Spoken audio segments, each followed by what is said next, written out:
Hello guys, this is me and welcome back to my another new video.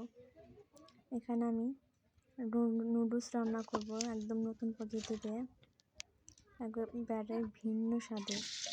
এটা কিন্তু যে কেউ খুব সহজে রান্না করতে পারবে। এখানে আমি নুডলস রান্না করার জন্য দুটো কাঁচামরিচ, একটু আদা কুচি, একটু গাজর কুচি, একটু পেঁয়াজ কুচি নিয়েছি। এগুলোকে আমি প্রথমে ভালোভাবে ভেজে নিয়ে তারপরে আমি এর মধ্যে দিয়ে দেবো মটরশুঁটি দিলে কিন্তু টেস্টটা একটু বেশি হয়। মানে যাদের যদি ভালো না লাগে তাহলে আপনারা চাইলে কিন্তু স্কিপ করতে পারবেন।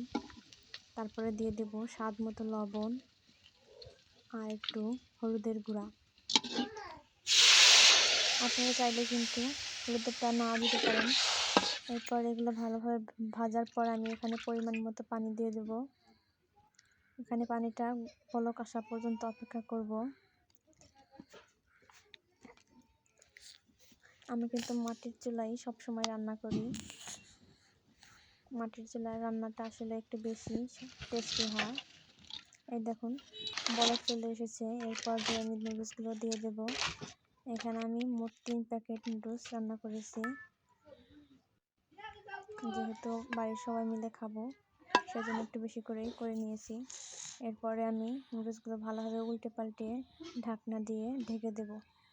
সিদ্ধ হওয়ার জন্য 3 থেকে 4 মিনিট অপেক্ষা করব। এই দেখুন নুডলসটা প্রায় হয়ে গেছে। এখানে আমি নুডলসের মশলাগুলো অ্যাড করে দিচ্ছি। আর এখানে আমি দুটো ডিম ভেঙে দিয়ে দিয়েছি।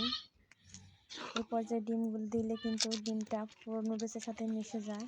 আর আগে নুডলস দিলে ডিম আলাদা নুডলস আলাদা হয়ে যায়। এরপর আমি দিয়ে দেব আর একটু নুডলসের মশলা আর টমেটো সসটা দিলে কিন্তু টেস্টটা একটু অন্যরকম হয়, ভালো লাগে, টক লাগে। আপনারা যারা সস খেতে পারেন না তারা কিন্তু এগুলা স্কিপ করতে পারবেন। এই পর্যায়ে আমার নুডলসটা প্রায় রান্না শেষ। নুডলসটা এত টেস্টি হয়েছে যা কিবার বলবো। আপনারা যদি একবার ট্রাই করবেন অবশ্যই বাসায়। যদি ভালো লাগে আমার চ্যানেলটাকে সাবস্ক্রাইব করবেন আর পাশে থাকা বেল বাটনটি প্রেস করবেন। ধন্যবাদ।